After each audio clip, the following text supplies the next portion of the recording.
كل سنة وانتم طيبين واهلا بكم في قناتكم المفضلة قناة مساء كورة.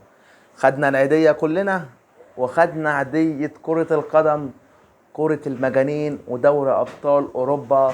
دور الذهاب هو احسن دوري لحد الان نراه في دوري ابطال اوروبا منذ دور 2016 ربع نهائي ب 18 هدف، 6 في ماتش السيتي والريال، ماتش القوة والإرادة والإصرار والعزيمة.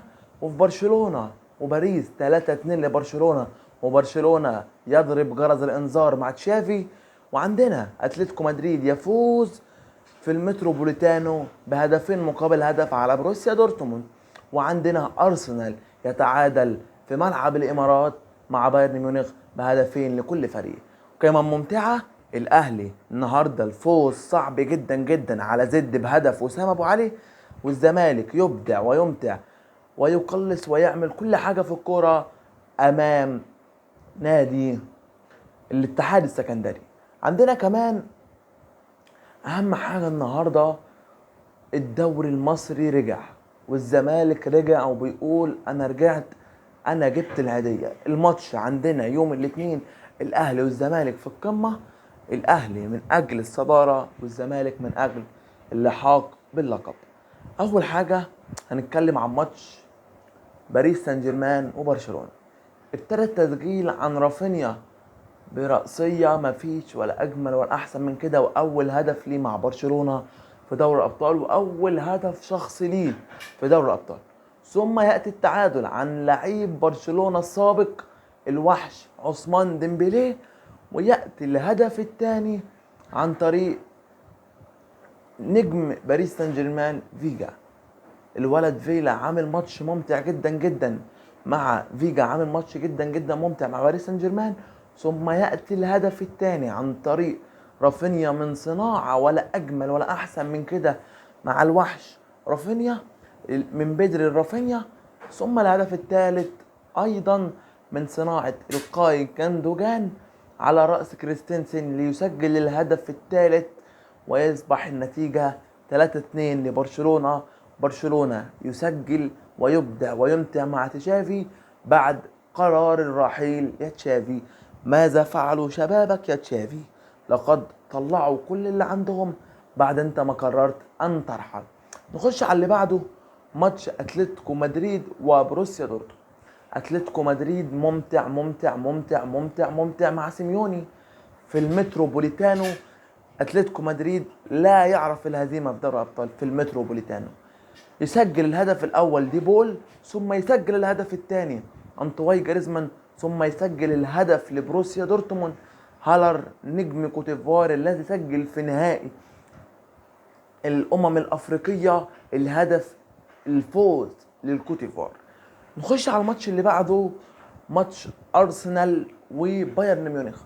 قلنا ارسنال هيكسب وخلاص بعد نتائج سيئة جدا جدا جدا لبايرن ميونخ في الدوري، بعد الخسارة السيئة بعد ما كان فايز 2-0 على ايدن هوفن. ايدن هوفن يرجع ويسجل 3-2. يعني مش عارف توخيل عامل ايه في البايرن، ولكن نتفاجأ بمستوى بايرن ميونخ المعتاد عليه في دوري ابطال اوروبا. الاول عن طريق ارسنال في دوري ابطال اوروبا يسجل ساكا العالمي بهدف ببطن رجله رايحه ارتو على الارض زاحفه. ثم الهدف التعادل عن طريق جنابري بخطأ دفاعي ساذج من صليبة وجابرييل. ثم الهدف الثاني من ركله الجزاء عن طريق هاري كين. الماتش كان متكافئ، هجمة هنا وهجمة هنا، ماتش شفنا فيه كرة حلوة، ولكن يأتي التعادل عن طريق توراسار ونستنى الحسم في اللانز أرينا في ملعب بايرن ميونخ في ألمانيا، ملعب الشياطين الحمر، من أجل الفوز. ولكن في المدفعجية تعادلوا 2-2. أما في اللانز أرينا ننتظر القمة وننتظر المتعة من أجل بايرن ميونخ وأرسنال. نخش على الماتش اللي بعده، قمة قمة قمة قمة قمة. ما استنيناش غير دقيقة ونص ليسجل برناندو سيلفا الهدف الأول لمانشستر سيتي، ريال مدريد ومانشستر سيتي في السانتياغو برنابيو. الهدف الأول عن طريق برناندو سيلفا. ثم بعدها ب10 دقايق في في الدقيقة 11 يأتي الرد سريعا من كامافينجا بتسديدة تغير اتجاهها وهي متجهة في المرمى، تغير اتجاهها بالاتجاه بعد الخبط في القائد الولد روبن دياش. ثم يأتي الهدف الثاني عن طريق الفما حاجة رودريجو ويسجل الهدف الثاني في أقل من دقيقتين. الريال يقلب الطاولة على سيتي، تبقى النتيجة 2-1.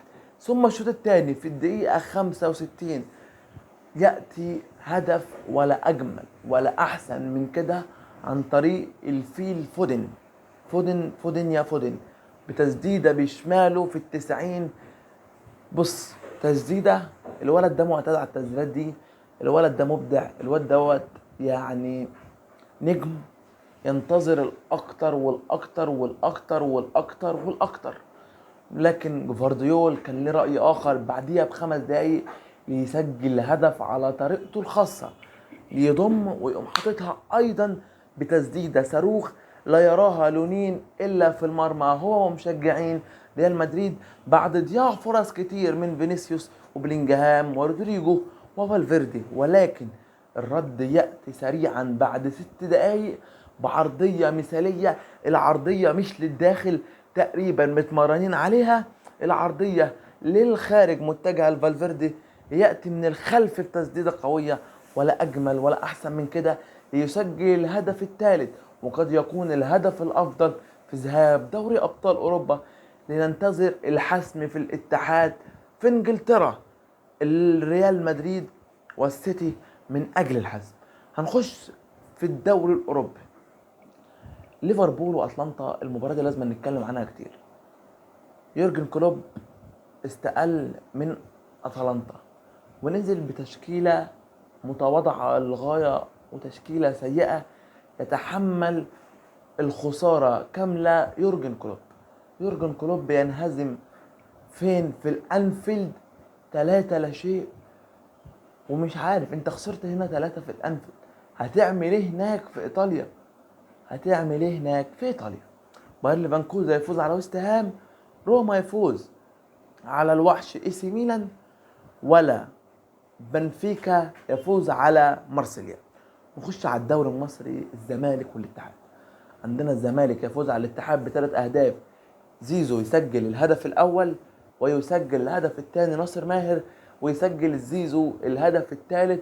وبنقول العيدية جت لجمهور الزمالك، وفي ماتش الأهلي وزد العيدية جت متأخرة يا جمهور الأهلي، ولكن الزمالك يبدع ويمتع وينتظر الأهلي يوم 15 إبريل في القمة في استاد القاهرة الدولي. والأهلي بعد الفوز الصعب على زد بهدف وسام أبو علي الفلسطيني، الأهلي يقول أنا هنا، أنا موجود، لا تخافوا عليا، أنا هنا، أنا موجود. تشترك في القناة وتفعل الجرس واللايك والكومنت الإيجابي، وتدعي لإخواتنا الفلسطينيين اللهم كن لهم عونا ونصيرا، وكل عام وأنتم بخير. اشترك في القناة وفعل الجرس واللايك والكومنت الإيجابي يساعدنا التقديم الأفضل. وكان معكم مؤمن أحمد، وإلى اللقاء في حلقات أخرى، والسلام عليكم ورحمة الله وبركاته.